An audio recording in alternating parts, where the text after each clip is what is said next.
Sejam bem-vindos em mais uma aula do nosso curso de Departamento Pessoal. Neste conteúdo, vamos falar sobre acertos trabalhistas, entender o que é e como funciona o acerto trabalhista. Pois bem, sempre que um contrato de trabalho é encerrado entre o colaborador e a empresa, nós estamos falando de um acerto entre as duas partes. Então, há a necessidade de se fazer o acerto trabalhista. Conforme falamos, esse processo ele é de responsabilidade do departamento pessoal. Então, diante desse fato, o que eu tenho que entender como funciona esse processo? Ele consiste em calcular e pagar ao ex-funcionário tudo aquilo que é seu por direito. Diante desse fato, no entanto, para que esse cálculo seja feito, a empresa deve considerar o tipo de demissão, pois nós podemos entender que cada uma tem um motivo e uma forma diferente de fazer o cálculo. O funcionário ele pode sair com mais ou menos direitos e benefícios assegurados. Vamos analisar e esclarecer cada tipo de demissões existente e todos os valores que devem ser pagos em cada um deles. Primeiro caso, demissão por justa causa. Demissão por justa causa. O funcionário é demitido por descumprir regras da empresa, fazer algo que não esteja no contrato ou, ao contrário, deixar de fazer algo que está previsto no acordo de trabalho e não foi feito. Nessa condição, vamos ver o que a empresa precisa acertar com esse colaborador, o que ela precisa pagar devidamente. Então, saldo salário, ou seja, referente aos dias em que o funcionário trabalhou no mês da rescisão. Ainda não recebidos na forma de salário. Férias vencidas com a soma de 1/3 de seu valor. Nesse caso, ele deixa de receber o 13º, aviso prévio, seguro-desemprego e a multa do FGTS e o saque desse benefício. Além disso, essas férias proporcionais elas são contabilizadas apenas para quem já completou 1 ano de trabalho nesta instituição. Uma outra forma, demissão sem justa causa. Nesse caso, a empresa decide demitir o colaborador sem um motivo considerado justo, no contexto da legislação trabalhista. Um exemplo é quando a empresa reformula um setor e aquele cargo não existirá mais, optando a empresa por não aproveitar o colaborador em outro departamento, até mesmo porque não vou inchar minha folha de pagamento aí. Então eu preciso fazer o seu desligamento. Nesse caso, ele terá direito de receber o acerto trabalhista completo, que contém saldo de salário, aviso prévio por parte das empresas 30 dias antes do desligamento e ele receberá por mais esse período que poderá ser trabalhado ou não, dependendo da opção da empresa. 13º proporcional aos meses trabalhados no ano. Férias proporcionais mais 1/3 de férias proporcionais. Saque do FGTS mais a multa de 40% referente ao valor atualizado do seu FGTS. Uma outra forma que nós podemos citar nessa aula também é o pedido de demissão por parte do empregado. Nesse caso, o funcionário ele pede demissão, algo que pode ocorrer por diversos motivos, desde a insatisfação com a empresa até o surgimento de uma oportunidade melhor de trabalho em uma outra instituição. Nessa situação, ele tem direito a receber os seguintes proventos: Saldo de salário referente aos dias trabalhados. Férias proporcionais mais 1/3 de férias proporcionais. 13º salário proporcional. Então, finaliza por essas opções aí. Por ser o responsável pela solicitação de desligamento, ele precisa cumprir 30 dias de aviso prévio. No caso contrário, ele deverá pagar uma multa à empresa. Uma outra forma de demissão que nós temos para citar também nessa aula é a demissão consensual. Muitas vezes ela não é muito bem vista diante dos olhos da maioria.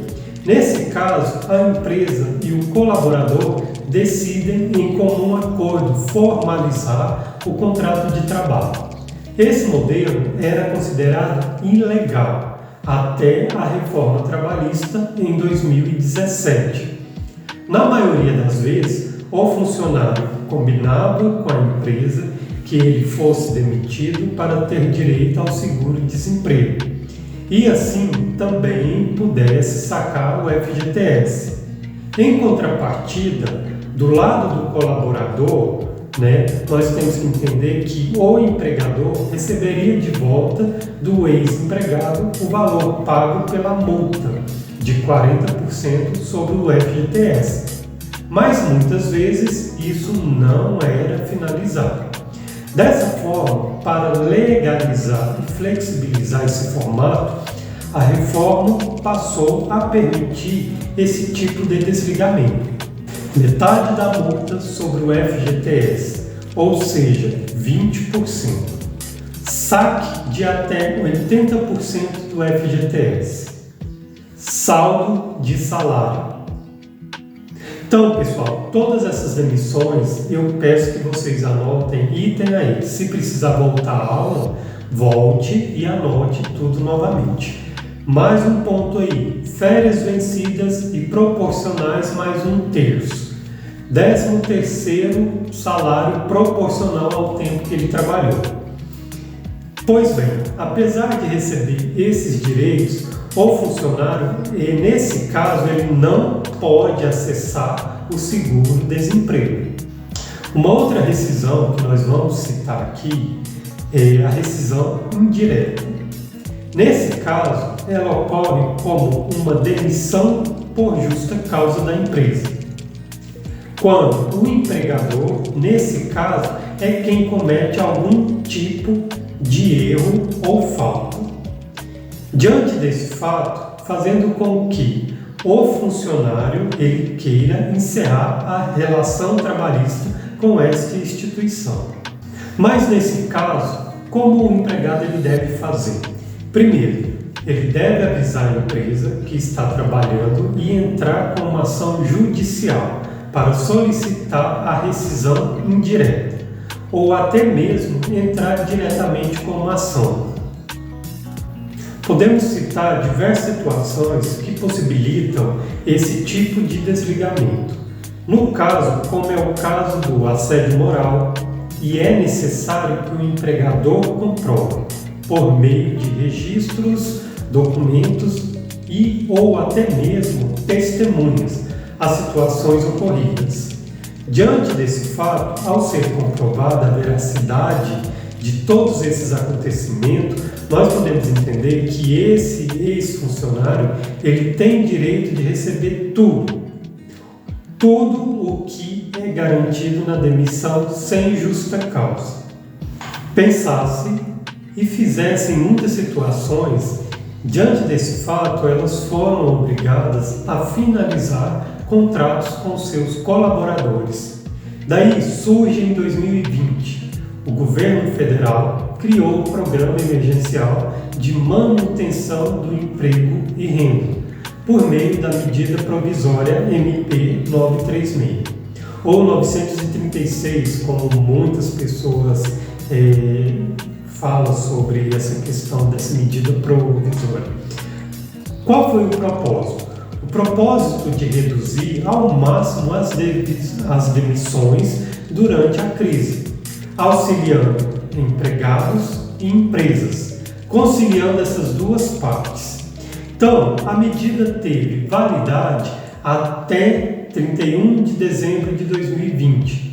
No entanto, o governo federal ele teve que definir a renovação do projeto. A medida provisória trouxe a possibilidade de redução de salário e jornada, autorizando as empresas reduzirem o salário dos funcionários por meio de um acordo individual. Assim foi realizada de maneira proporcional uma redução da jornada, sem alteração no valor de hora trabalhada.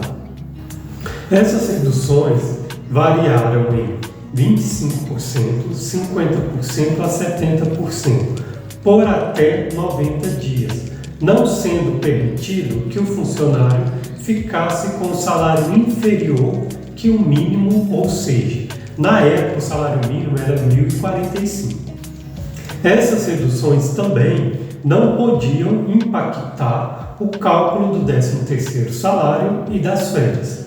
Dessa forma, em caso de demissão, o cálculo para esses pagamentos deveriam ser feitos, ou melhor, devem ser feitos com base na remuneração paga antes do início da validade da medida provisória. Diante desse fato que nós falamos da economia, para que o ex-funcionário recebesse o benefício emergencial pago pelo governo federal, como uma forma de compensar os valores reduzidos pelas empresas. Esse complemento feito pelo governo levou em conta o valor pago seu seguro-desemprego de 2020, que variou de R$ 1.045 a R$ 1.813,03. Uma outra informação que também serve como alerta, ou melhor, no caso aqui é uma sugestão. A importância do controle de ponto digitais ou até mesmo aquele eletrônico para o acerto trabalhista. Diante dessa informação, como foi possível perceber, o acerto trabalhista é um processo mas eu quero dizer, muito importante e que deve ser feito dentro da legalidade para impedir que empresa e também ex-funcionários saiam prejudicados.